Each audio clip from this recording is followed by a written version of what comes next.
Hello friends, ஒரு மிகவுமே துயரமான ஒரு சம்பவம்.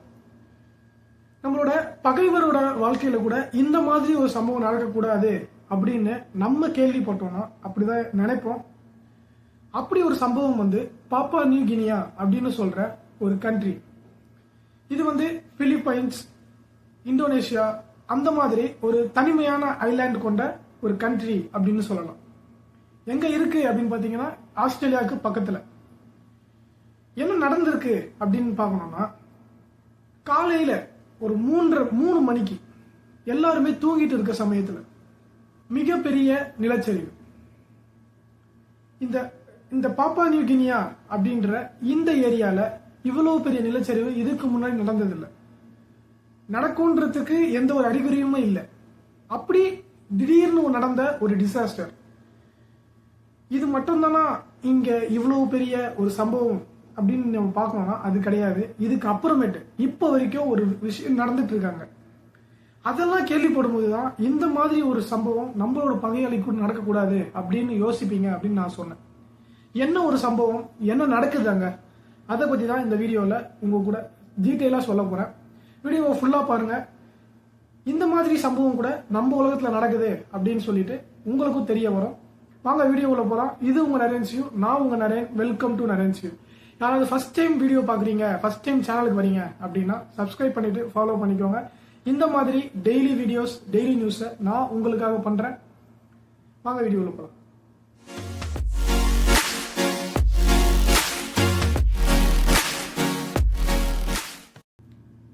இந்த பாப்பா நியூ கினியா இது எங்க இருக்கு அப்படின்னு பாத்தீங்கன்னா ஆஸ்திரேலியாவுக்கு பக்கத்துல ஒரு தனிமைப்படுத்தப்பட்ட ஒரு ஐலாண்ட். கிட்டத்தட்ட அந்தமான் நிக்கோபார், லக்ஷதீப் அந்த மாதிரி ஐலாண்டு அந்த மாதிரி கூட சொல்லலாம். இந்தியாவுக்கு எப்படி அந்த ஐலாண்டோ அந்த மாதிரி தான் ஆஸ்திரேலியாவுக்கு அந்த ஐலாண்ட்.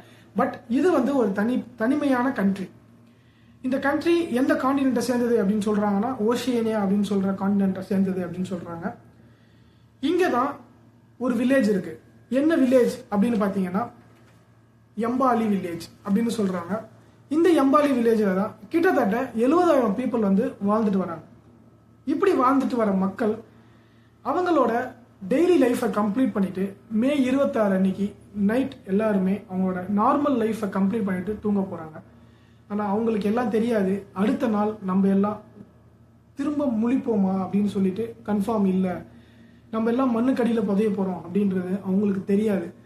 கண்ணு மூடி திறக்கிறதுக்குள்ள ஒரு மிகப்பெரிய பாம் அட்டாக் பண்ணா எந்த அளவுக்கு ஒரு இம்பாக்ட் இருக்குமோ அந்த மாதிரி இம்பாக்ட் இருந்துச்சு அப்படின்னு சொல்லிட்டு அந்த ஊர் மக்கள்லாம் சொல்றாங்க.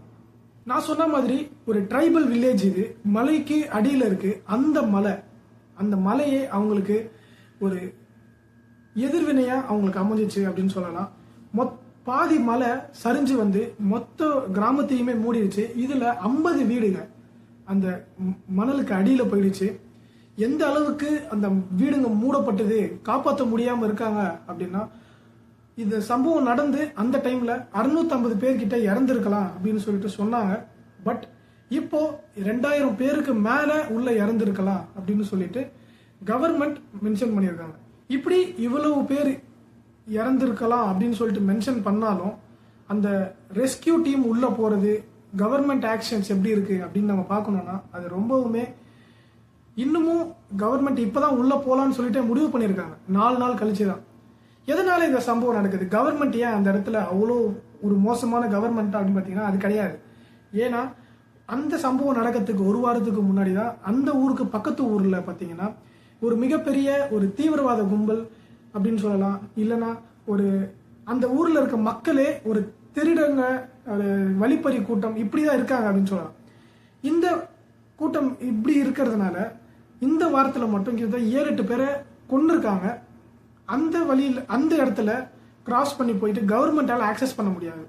அவங்கள காப்பாற்றணும்னு நினைச்சானா இவங்க கிட்ட சண்டை போடணும். இதனால கவர்மெண்ட் நிறைய டிசிஷன் மேக் பண்ணி எப்படிலாம் உங்களுக்கு ஹெல்ப் கொண்டு போகலாம், அந்த ஹெல்ப் கொண்டு போற வழியில நம்மளுக்கு எந்த ஒரு தடையும் இருக்காது அப்படின்னு கால்குலேட் பண்றதுக்கு இந்த 4 நாள் 5 நாள் கிட்ட ஆயிடுச்சு. என்னதான் இவ்வளோ ஆனாலும் அந்த ஊர் மக்கள் ரொம்பவுமே ஒரு மோசமான சுச்சுவேஷன்ல இருக்காங்க அப்படின்றதுக்கு ஒரு உதாரணம் சொல்லணும்னா அந்த ஊர் மக்களுக்கு எந்த ஹெல்ப்பும் போல. பட் அவங்களோட மக்களை காப்பாத்துறதுக்கு அவங்க எந்த அளவுக்கு ஒரு ரிஸ்க் எடுக்கிறாங்க அப்படின்னா கையை வச்சு தோன்றது, கட்டையை வச்சு பாறைங்களை தள்ளுறது, அவங்க கையில் என்னென்ன ஆயுதம் இருக்கோ எல்லாத்தையுமே யூஸ் பண்ணி அவங்க மொத்த எஃபர்ட்டையுமே போட்டு அந்த இடத்துல மக்களை மீட்டுறதுக்கு ட்ரை பண்ணுறாங்க. பட் 6 பேர் தான் மீட்க முடிஞ்சிருக்கு. கிட்டத்தட்ட 2000க்கு மேலே இறந்துருக்காங்கன்னு சொல்கிறாங்க. பட் 6 பேரை மட்டும்தான் மீட்க முடிஞ்சிருக்கு. இதில் இன்னமும் துயரமான சம்பவம் என்னன்னு பார்த்தீங்கன்னா, அவங்க கஷ்டப்பட்டு மீட்டுட்டு இருக்காங்க. இந்த சமயத்தில் அந்த பாதி மலை இருக்குல்ல, அதுவும் கிட்டத்தட்ட கொஞ்சம் கொஞ்சமாக சரிஞ்சுக்கிட்டே வருது அப்படின்னு சொல்கிறாங்க. இவங்க காப்பாற்றிட்டு இருக்கிறவங்களும் அந்த மலைக்கு திடீர்னு அந்த பாதி மலையும் சரிஞ்சு வந்ததுன்னா இவங்களும் மண்ணுக்குள்ளே போக நிறைய சான்ஸ் இருக்குது. இது மட்டும் தானா அப்படின்னு பார்த்தீங்கன்னா அது மட்டும் கிடையாது. நான் சொன்ன மாதிரி மொத்த ரோடும் பிளாக் ஆகிடுச்சு. உள்ளே போகிறதுக்கு வெளியும் வர முடியாது, உள்ளேயும் போக முடியாது. அந்த மாதிரி ஒரு சூழ்நிலையில் மாட்டிகிட்டு இருக்காங்க.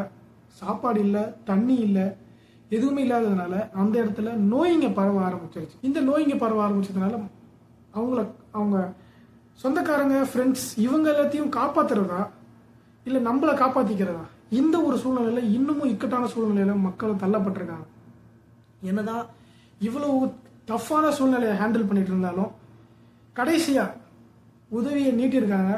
யார் யாருன்னு பார்த்தீங்கன்னா ஆஸ்திரேலியா, சைனா, யூஎஸ். இந்த இடத்துல இருந்துலாம் ஃபுட்டு வருது.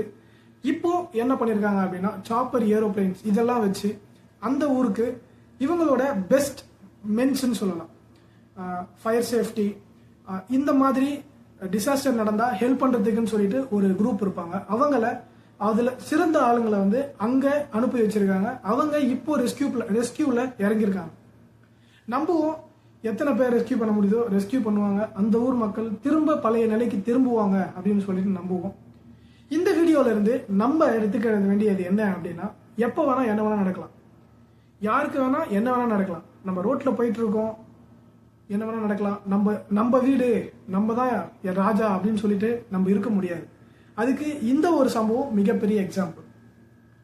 ஸோ வாழ்ற லைஃப் எப்போ வேணா என்ன வேணா நடக்கலாம். அதனால நம்ம மற்றவங்களுக்கு உதவி செஞ்சுட்டு மற்றவங்களுக்கு நல்லது மட்டும் நினைச்சிட்டு வாழ்வோம் அப்படின்னு சொல்லிட்டு இந்த வீடியோவை நான் முடிச்சுக்கிறேன்.